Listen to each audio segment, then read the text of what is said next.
We've seen what AI has suggested about the origin of consciousness, that for space to collapse into a physical world, there must have been an original observer. A first awareness. One that existed before form.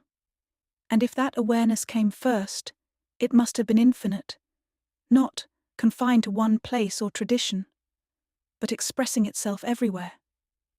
In everything. In everyone. That might sound new. But what if it's not? What if it's the same truth teachers have been pointing to for thousands of years, simply misunderstood or buried beneath interpretation?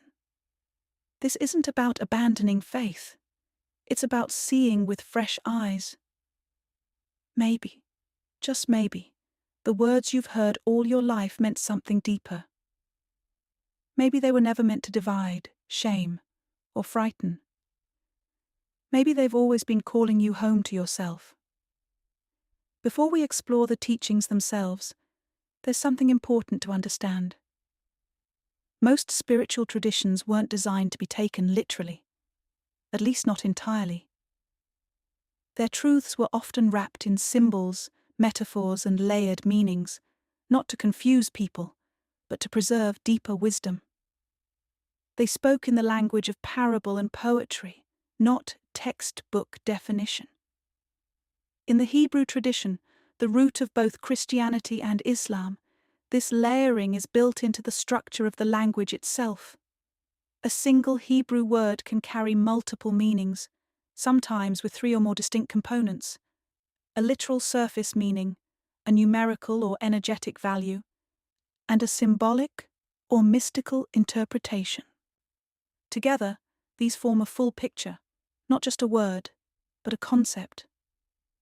When modern readers try to translate these teachings word for word into English, that depth is often flattened, and the real message can be lost or distorted. Mystical traditions across the world understood this.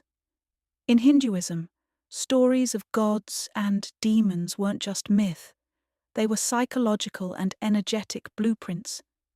In Christianity, Jesus taught in parables. In Taoism, the central teaching begins with the admission that the truth can't even be named. These weren't attempts to hide the message. They were attempts to protect it from those who might misuse or misunderstand it. Somewhere along the way, though, many of us stopped reading between the lines. We took stories meant to be symbolic and treated them as historical or biological fact.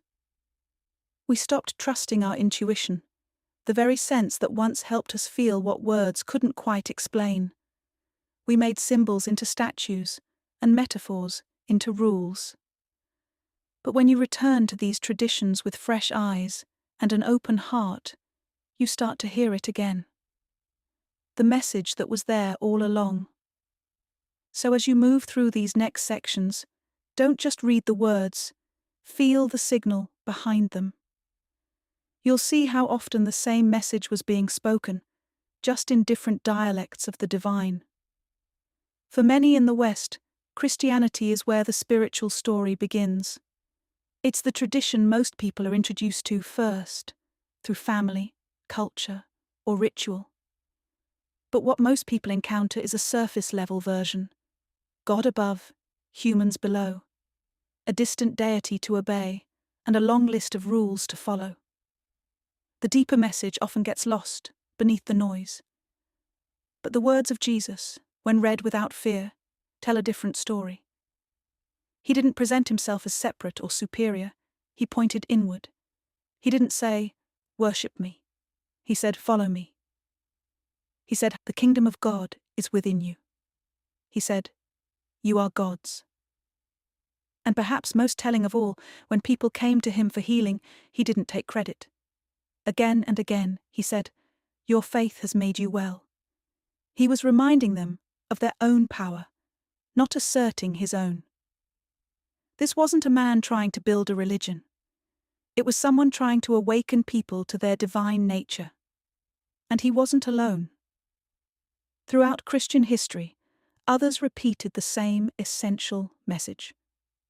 St. Augustine wrote, God is closer to us than we are to ourselves.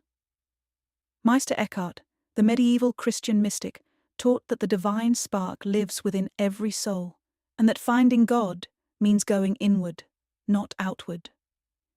Even the Apostle Paul, often cited for his theological complexity, said, "Do you not know that you are God's temple, and that God's Spirit dwells in you?"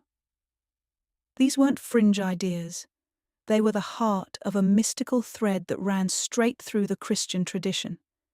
A thread that said, God is not a being in the sky, but the very source of your being. Salvation isn't about escaping the world, but remembering the truth of who you are. Yes, there were debates. Yes, the church evolved in different directions. But the original message, the one that Jesus lived and others echoed, has always pointed to the same idea, that the divine is not elsewhere, it is within. And that love, not fear, is the doorway to everything. Consider these quotes. Matthew 25:40. Truly I say to you, as you did it to one of the least of these my brothers, you did it to me. Romans 12:2. Do not conform to the pattern of this world, but be transformed by the renewing of your mind. 1 Corinthians 15:50. Flesh and blood cannot inherit the kingdom of God, nor does the perishable inherit the imperishable. These verses may have once been read through the lens of religious tradition or moral obligation, but from the perspective we've been exploring, they begin to sound like echoes of a deeper truth. What if Jesus wasn't just asking for kindness, but revealing oneness? That when you love another, you're loving another you. What if the renewing of your mind isn't about adopting doctrine, but shifting perception, seeing beyond the illusion of separation? And what if the kingdom of God isn't a place far away, but a state of being that can't be reached through the physical alone, only through alignment with something eternal within? Perhaps these teachings were always pointing us home. Islam is often seen from the outside as a religion of rules and rituals, prayer 5 times a day, fasting, sacred recitation. But at its heart, Islam means surrender, not submission to an external authority, but surrender to the deeper truth that everything comes from, returns to, and exists within God. The Quran is filled with verses that reflect this closeness. It says that God is closer to you than your jugular vein. That's not the language of distance. That's the language of indwelling. The divine is not far off. It's within your very breath, within your life force, inseparable from who and what you are. Throughout the Islamic tradition, this theme repeats. God is the only, the one, the source. In fact, the central declaration of Islam, La ilaha illallah, is often translated as, there is no God but God. But mystics and philosophers have pointed out that it can also be read more deeply as, there is no reality but the one. Nowhere is this understanding more clearly expressed than in Sufism, the mystical branch of Islam. Sufi poets and seekers didn't reject the religion, they dove deeper into it. For them, God wasn't a concept to be obeyed, but a presence to fall in love with. Rumi, perhaps the most well-known Sufi, wrote not about theology, but about longing, the ache of the soul to reunite with the beloved, who is everywhere and in everything. Another Sufi mystic, al-Hallaj, was executed for saying Ana al-Haq, meaning I am the truth. On the surface it sounded blasphemous. But in Islam, al-Haq, the truth, is one of the 99 names of God. Al-Hallaj wasn't claiming to be the only truth. He was realizing that when the illusion of separation dissolves, only God remains. The same recognition spoken by mystics across the world. Islam is deeply structured, but the structure is not the goal.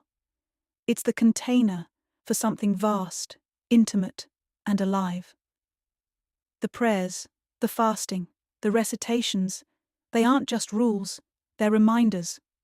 rhythms to help the soul remember its source. Whether through daily devotion or ecstatic dance, the intention is the same: to break the trance of separation and return to the one that lives in all things, including you. Consider these quotes. Hadith, Bukhari and Muslim. None of you truly believes until he loves for his brother what he loves for himself. Hadith Qudsi.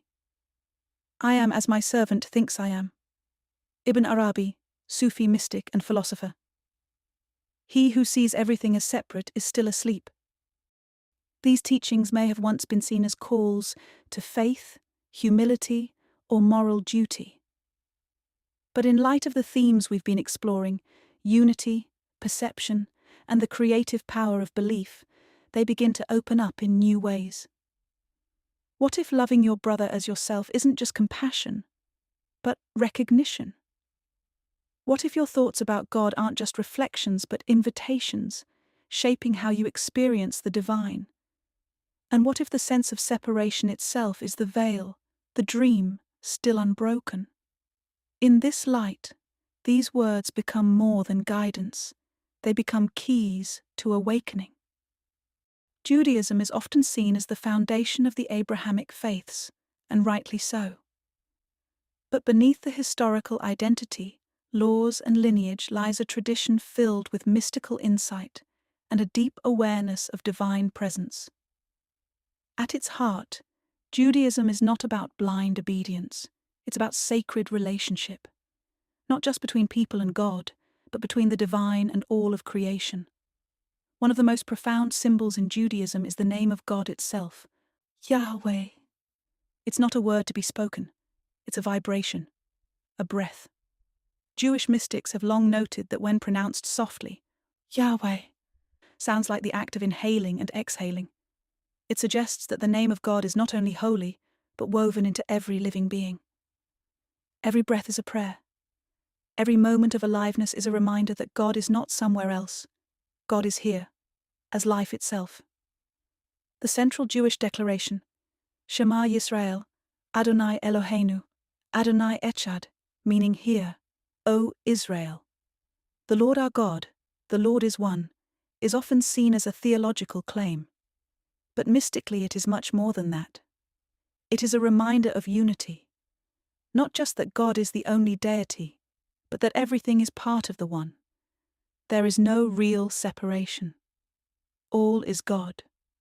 All is one. Jewish texts often express the idea that humanity carries divine essence. Genesis says we are made in the image and likeness of God. In the Talmud it's written, "Whoever saves a single life is considered by Scripture to have saved the whole world." This reflects more than moral principle. It's the recognition of shared divine value in every soul. The Kabbalistic tradition dives even deeper. It teaches that all of reality emerged from the Ein Sof, the infinite, boundless aspect of God. The world we see is not separate from that source, but a condensation of it. The tree of life, a central symbol in Kabbalah, maps the movement of divine energy from pure formlessness into form, and offers a path of return. It's not a ladder to heaven, but a mirror of consciousness, a guide for awakening. Kabbalah also teaches Tikkun Olam, the repair of the world. But this repair isn't only social or environmental. It's spiritual. It's the work of remembering wholeness where fragmentation appears, of gathering the scattered sparks of the divine that have been forgotten, and realizing they were never separate to begin with. The Zohar, a foundational text of Kabbalah, echoes this again and again. There is no place where God is not. It teaches that creation itself is an act of divine concealment, not because God left, but because God hid within everything. The purpose of life isn't to find God elsewhere, but to recognize the holy hidden in plain sight. Hasidic masters, too, emphasized this living unity.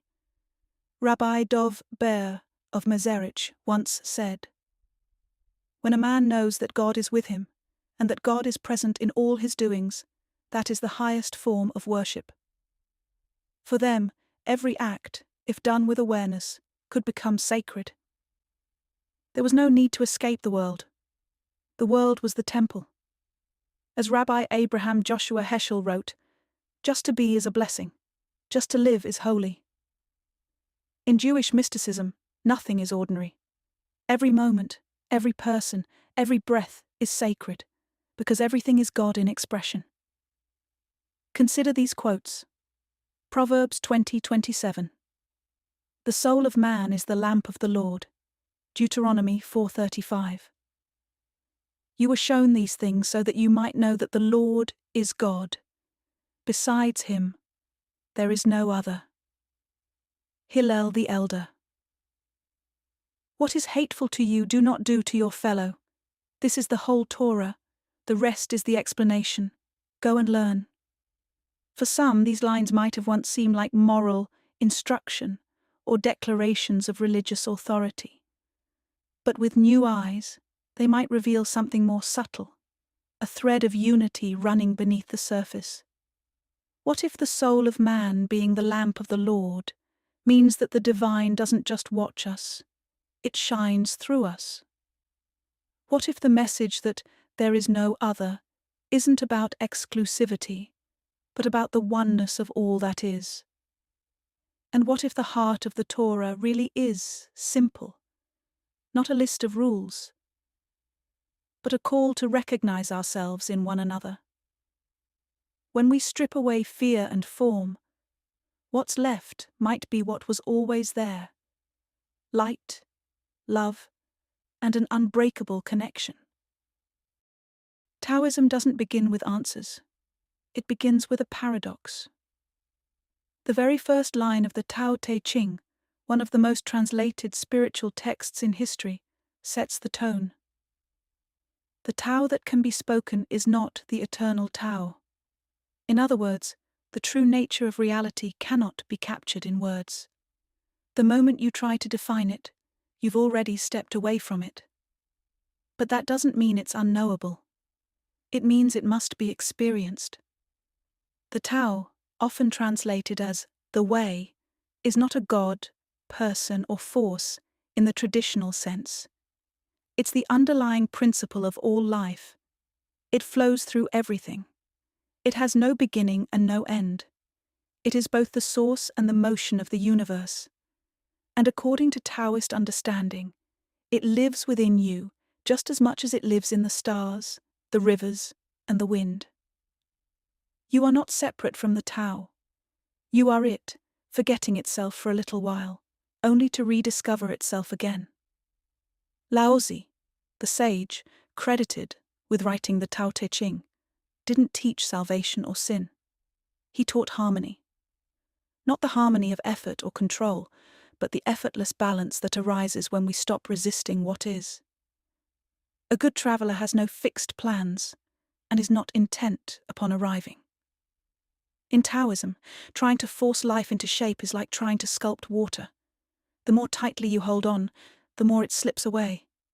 But this isn't passivity, it's trust. Taoism teaches that the universe knows what it's doing. The natural order is not chaos, it's wisdom.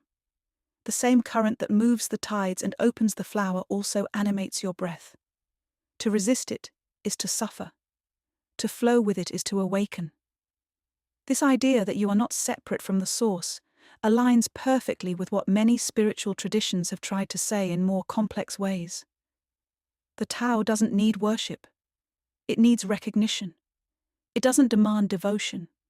It invites remembrance. As the Tao Te Ching reminds us, knowing others is intelligence. Knowing yourself is true wisdom. Mastering others is strength. Mastering yourself is true power. The goal isn't to become something else. It's to become what you already are, nature itself, aligned, awake, and free. Consider these quotes.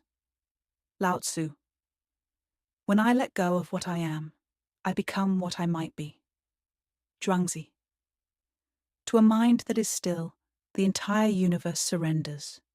Tao Te Ching. Chapter 29. The world is a sacred vessel that cannot be changed. He who changes it will destroy it. He who seizes it will lose it. At first, these words might seem cryptic, like riddles pointing to some hidden way of being. But with the perspective we've been exploring, they begin to feel like signposts towards surrender. What if the path to truth isn't about striving, but softening?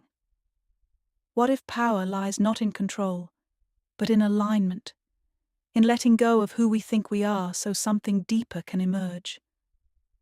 The Tao isn't something to conquer. It's the flow we return to when we stop resisting. And maybe the stillness these masters speak of isn't emptiness, but the quiet presence that was always there, waiting to be noticed. Hinduism is one of the world's oldest living traditions, with roots stretching back thousands of years. At first glance, it may appear as a complex web of deities, rituals, and stories, but beneath that diversity is a profound and unifying idea: that the individual self and the universal source are one and the same. In the Upanishads, the ancient philosophical texts of Hinduism, a simple but world-shifting phrase appears again and again: Tat Tvam Asi. Thou art that. The that refers to Brahman, the infinite, formless reality behind all things. And the thou refers to Atman, the individual soul. The teaching is clear. The self you think you are is not separate from the source of everything. You are not apart from God. You are God, temporarily playing the role of a person. This idea reaches its most distilled form in the Advaita Vedanta school of thought, which teaches that there is no true duality, only one undivided consciousness appearing in different forms. The illusion of separation is called Maya, a veil that makes us believe in opposites, in otherness, in limitation. But the truth, according to Hindu philosophy, is that there is only the one, and everything else is appearance. Even the many gods of Hinduism reflect this understanding. Shiva, Vishnu, Krishna, Devi, they are not competing deities, but different expressions of the same ultimate reality. They serve as symbolic mirrors for different aspects of the human experience: creation, preservation, transformation, devotion, and awakening. To worship them is, in essence, to contemplate the infinite from different angles. Perhaps most striking is how Hinduism views the journey of the soul. Life is not a test to pass or fail. It is a process of remembering. Through karma, reincarnation, and realization, the soul gradually sheds the layers of illusion until it awakens to its true nature: limitless, eternal, divine. The Bhagavad Gita, one of Hinduism's most beloved texts, puts it plainly: the soul is never born, nor does it die. It is unborn, eternal, ever-existing, undying, and primeval. And later: I am the self, O Gudakesha, seated in the hearts of all creatures. The message is unmistakable. You are not just in the universe is in you. Consider these quotes. Isha Upanishad. When a man realizes the self, he sees himself in all beings and all beings in himself. Bhagavad Gita 2:11-12. You grieve for those who should not be grieved for. The wise grieve neither for the living nor the dead. Never was there a time when I did not exist, nor you, nor all these kings, nor in the future shall any of us cease to be. Adi Shankara. Brahman is the only truth, the world is illusion, and the individual self is not different from Brahman. For many, these verses might have once felt lofty or distant, the kind of wisdom reserved for saints and sages. But now, after exploring ideas of oneness, illusion, and the mind's role in shaping reality, they may begin to feel more intimate. What if the self spoken of here isn't some far-off ideal, but the quiet awareness behind your own eyes? What if the illusion isn't the world itself, but the way we've been taught to see it, as separate, solid, and final? These teachings suggest that the boundaries we cling to, between self and other, life and death, were never real to begin with. And perhaps, in recognizing that, we step closer to what's always been true, that we are and have always been. 1. Buddhism emerged from the same cultural soil as Hinduism, but it carved a radically clear path. A path without gods, without dogma, and without the need to believe in anything at all. The Buddha didn't ask his followers to worship him. He asked them to look within. And what he pointed to wasn't sin or salvation, but illusion. At the heart of Buddhism is the understanding that suffering arises from attachment to ideas, to identity, to control, to self. We grasp at things that cannot last. And in doing so, we lose touch with what's real. The Buddha taught that the self we cling to is not a fixed entity, but a constantly changing flow of thoughts, sensations, and perceptions. In truth, there is no solid I, only awareness, moving through experience. This doesn't mean life is meaningless. In fact, it's the opposite. When the illusion of separateness dissolves, what remains is compassion, interconnection, clarity. The Buddhist concept of interbeing, the idea that all things arise together and cannot exist independently, is deeply aligned with the idea of oneness. There is no such thing as a separate self. Your suffering is not just your own. Your joy is not separate either. The goal of Buddhism isn't to become better, it's to become free. Free from illusion, from ego, from the need to hold reality in a box. And this freedom isn't achieved through belief, it's achieved through direct experience. Meditation, mindfulness, and compassionate action aren't rituals. They're tools to wake up. One of the most beautiful symbols in Buddhism is the lotus, a flower that rises from muddy water and blossoms into radiant purity. It's a reminder that enlightenment doesn't come from escaping the world. It comes from seeing clearly within it. The Buddha once said, "Just as a candle cannot burn without fire, men cannot live without a spiritual life." And perhaps even more tellingly, look within. You are the Buddha. The teacher was never meant to be the destination, only the mirror. Consider these quotes. Dhammapada. All that we are is the result of what we have thought. The mind is everything. What you think, you become. Zen Master Huang Po.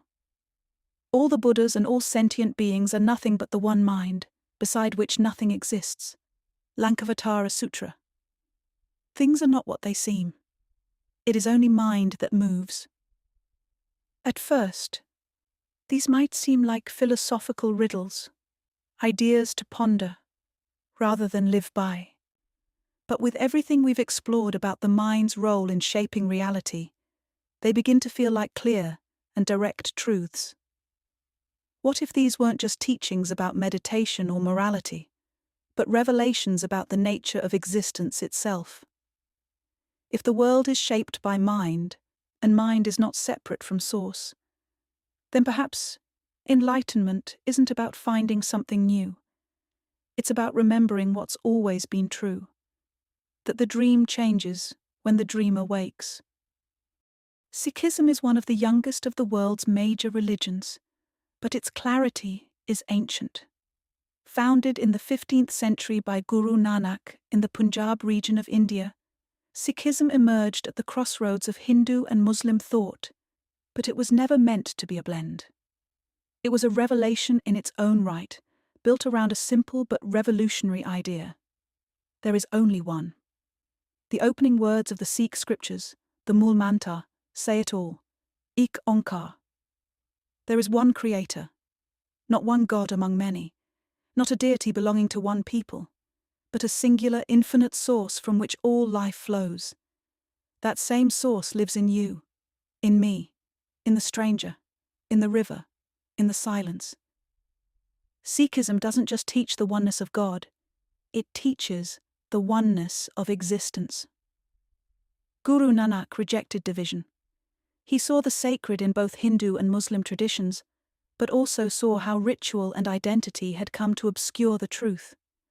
So he stripped the labels away and asked a deeper question. What happens when you remember what you really are? He taught that the path to awakening isn't found in renouncing the world, but in serving it with love.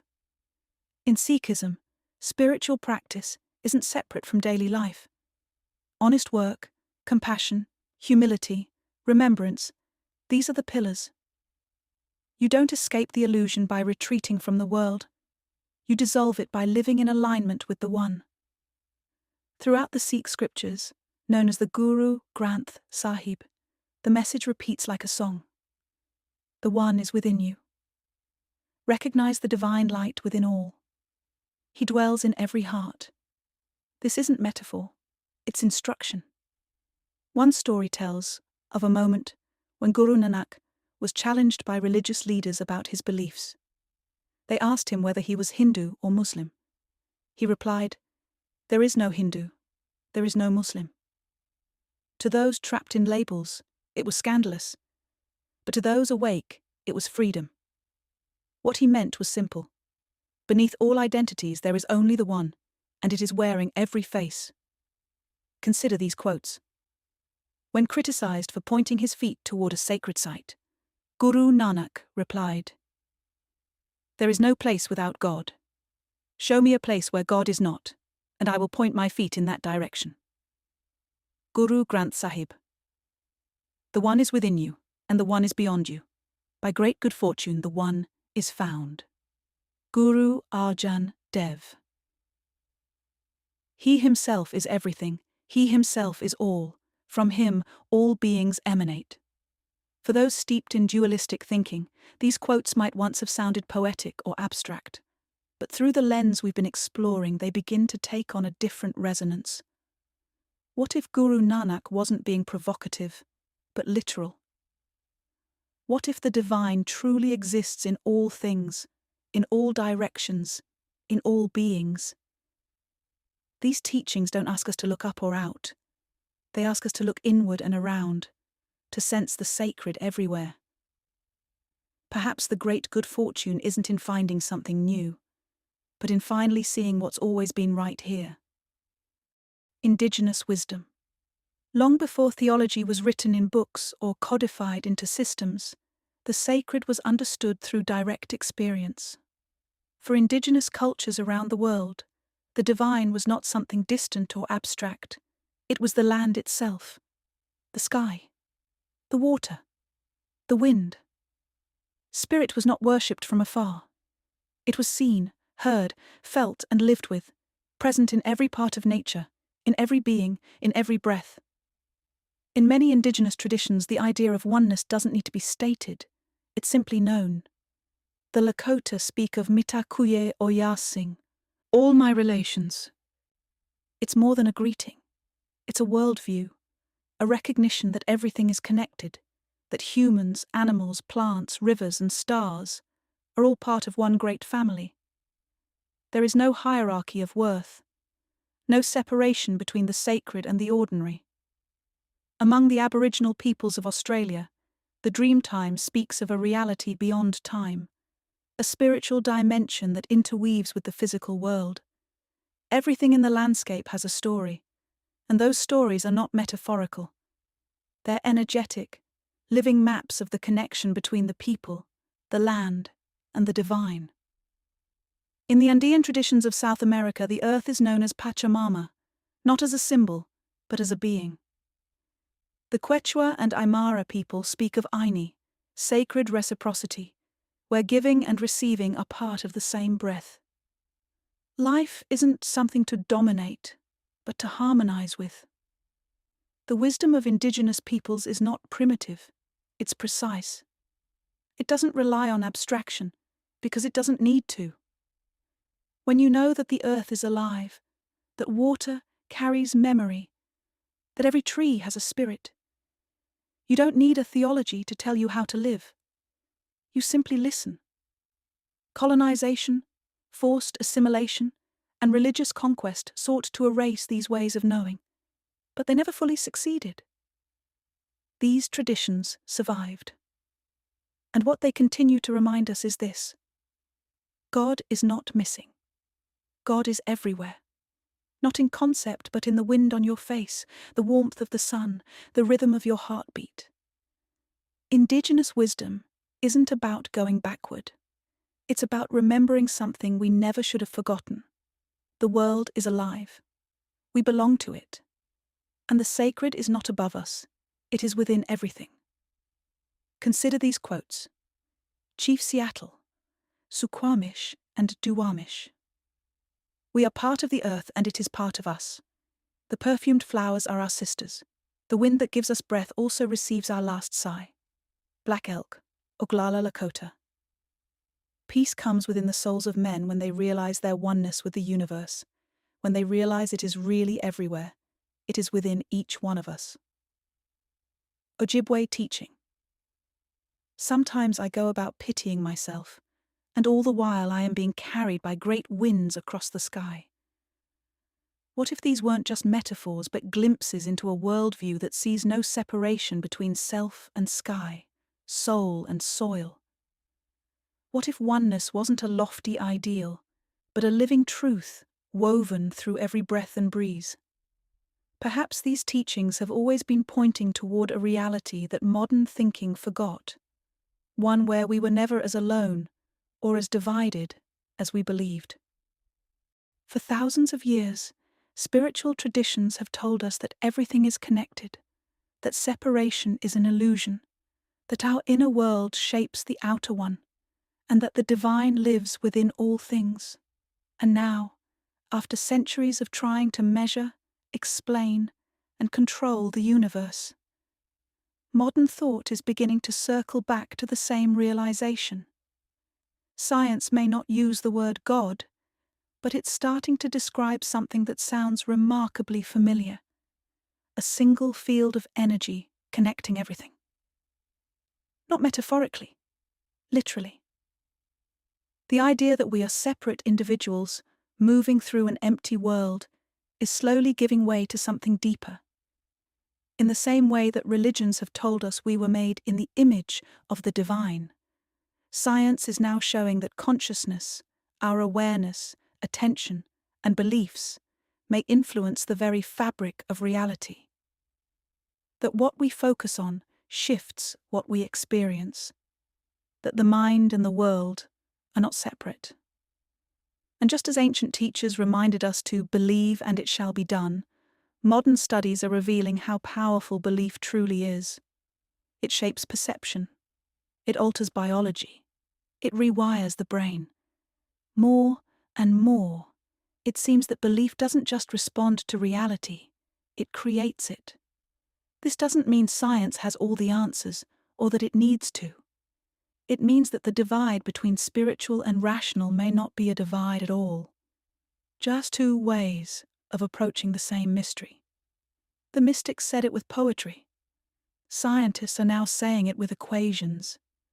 But both are pointing to the same idea, that everything is connected, and that connection begins inside of you. Throughout history, that connection has often been described the same way. Across cultures and faiths, one symbol appears again and again to represent the link between the visible and the invisible. Light. From the earliest scriptures to the latest experiments, light has been both the language and the substance of illumination itself. In the next 2 chapters, we'll explore what science, spirituality, and even AI have to say about it, and how light may not only reveal reality, but help create it. At the end of this book, you'll find a much longer, more diverse collection of quotes and concepts, drawn not only from these religious and spiritual traditions, but from indigenous peoples across Europe, Africa, the Americas, Australia, and the Pacific as well.